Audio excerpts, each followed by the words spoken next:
the building just over here, I remember meeting Tom Rothman before I went to audition as Wolverine, and then I got dragged down a hallway to meet Bill Mechanic. Whoa. Yeah, we're going back. And just so many years of being here, and he didn't even mind going through the visitor line, not through the VIP line, and being stopped. I was thinking, this is okay. But the entire movie, very much one of the themes is around legacy, isn't it? And the idea that we're on this lot, and there was so much. Even you saw at the end of the movie that montage of all the years and all the characters and all the films, comic book movies that they did play all the way through that, didn't they? Yeah, you did see. That was really important. Yeah, obviously when I first saw that, these guys told me they were doing it. I cried, and I realized I was a baby.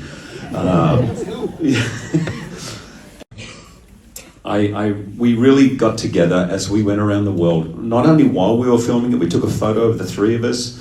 A photo was taken of the three of us at the beginning of the film hugging, and at the very end of the film we recreated it, and then at Comic-Con we did the same shot again, because what a rare thing it is. I know we have a bunch of actors and people involved in the business, but what a rare thing it is to do the thing that you love with the people you love on a project you love. And that we reminded ourselves of that every day, and as we promoted it. And we would often use the word, let's celebrate this, no matter what happens. But now we can really celebrate it, because it actually turned out okay. And you don't have to be worried about Enjoyed the first time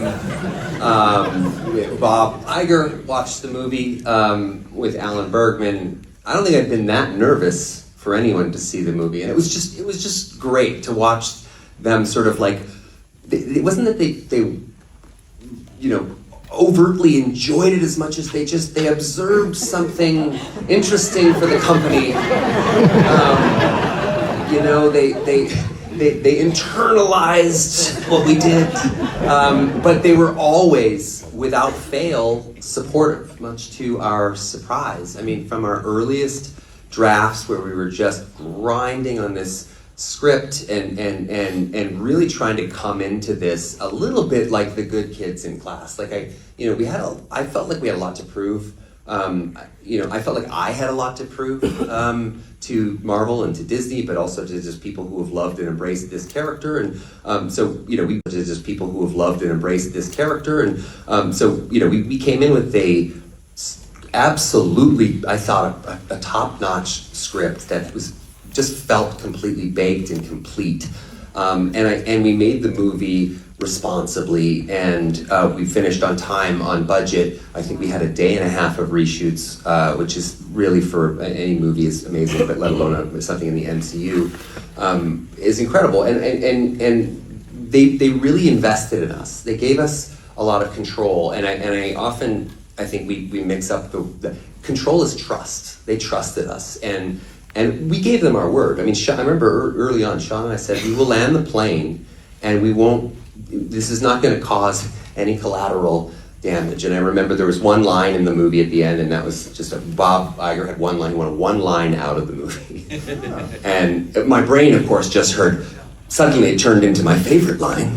As an actor, when the script that you saw was the script that came before we started, and if anyone knows these walls and these movies, that's not always the case. It was so good. I read that monologue that these guys wrote for Wolverine in the van, that the speech that I give in the van before, and I looked at it, I think I might have showed the page to someone else where they said there's more words for Wolverine on this page than in maybe an entire script normally for Wolverine. It's not the most verbose character, and all of a sudden there was this thing where he gets to skewer Deadpool. Oh, I loved it.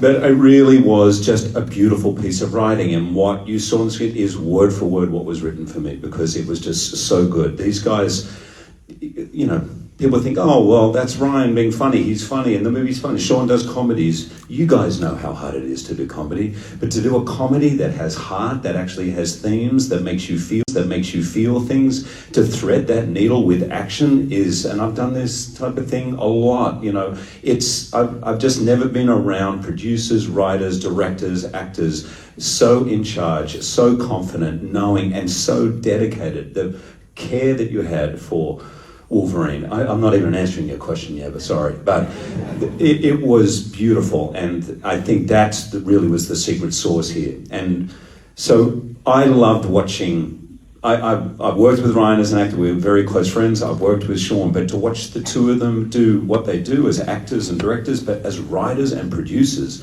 was just the best I've ever worked with, and they're incredible.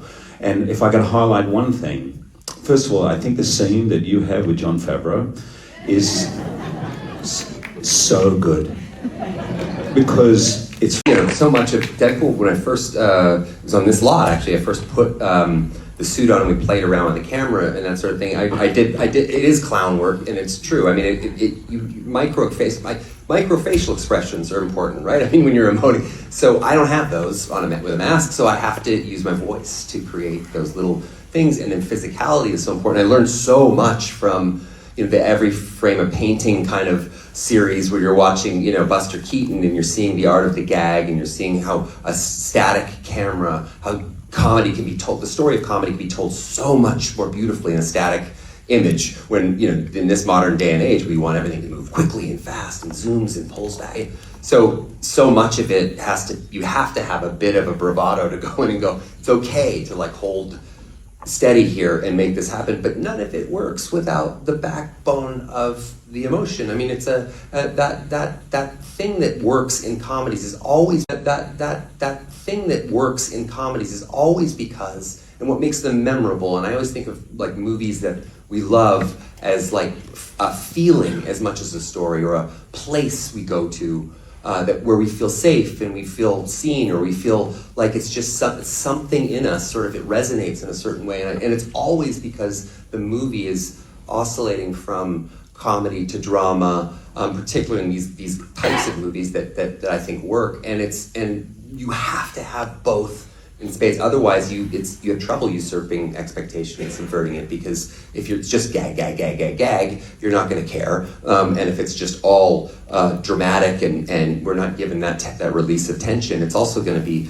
a little bit of you're going to be in a bit of a tricky spot. So having somebody like Hugh, and to answer your question that you asked, I think Thursday, is that sitting 2 feet from Hugh when he's doing that scene,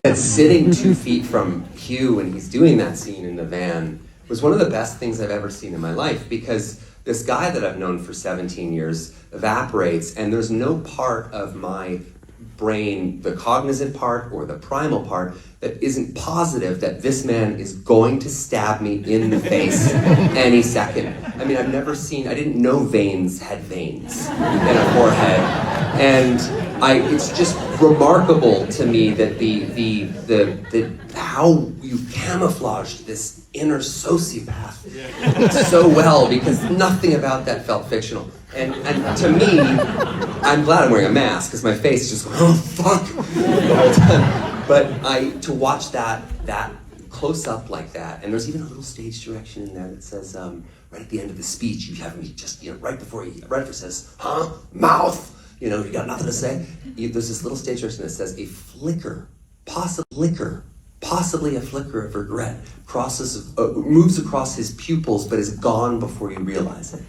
And you see him fucking do it. So it's just, I was sitting that close, and I couldn't believe what a masterclass I got to witness. And I realized that the rare air that we get to breathe in this business, and it made me sort of retroactively stop taking anything for granted, even movies that don't necessarily work or feel good. It's just, we're really lucky to get to do this as storytellers, and I'm really lucky. I love it. Yeah. You mentioned the cameos. I think it's important to say, so much of the film is really inspired and built upon a foundation of redemption. I mean, redemption is, I think, one of the rarest and most beautiful things in the world. And sometimes, once in a while, it's very rare you could find a piece of redemption or a story that involves or circles around redemption in which an audience or people are missing something or missing someone so much.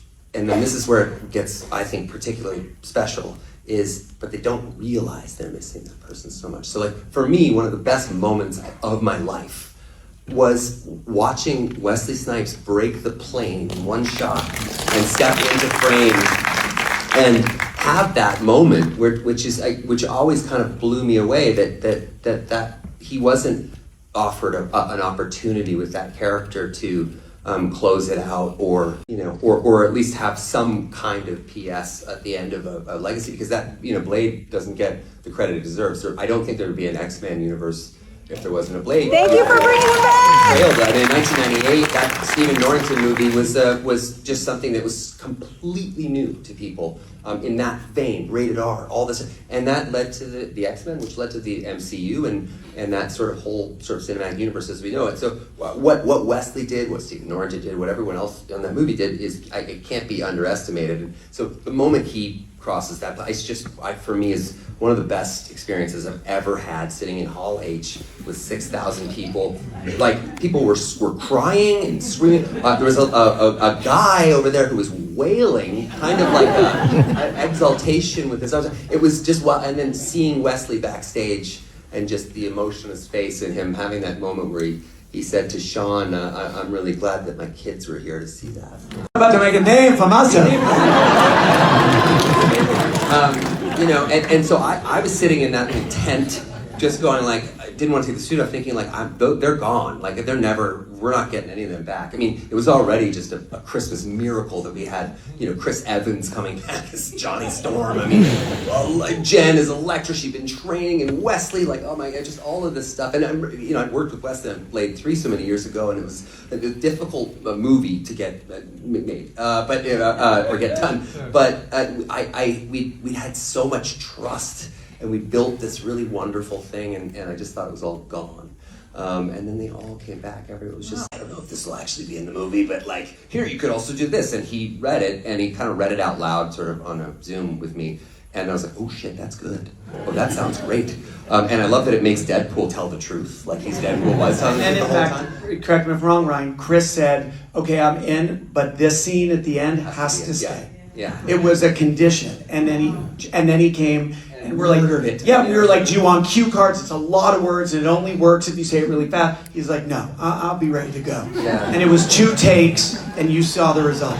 Yes. Guys created in the script of the suit being like a hair shirt, and this idea of him carrying it around with him was just so brilliant. But also, go back to your earlier question, one of the surprises I couldn't believe we pulled off is by the time the movie came out, people still didn't know about the cowl. And there'd been so much, okay, well, great, the suit, but what about the cowl? There'd been so much of that online, and we managed to keep that under wraps. Which is If there's some Gen Xers here, you might remember that old, I think it's THX, or is it Dolby, where they turn the... That it felt like that in Hall H at Comic-Con. As he's reaching back, you could just feel the whole room go...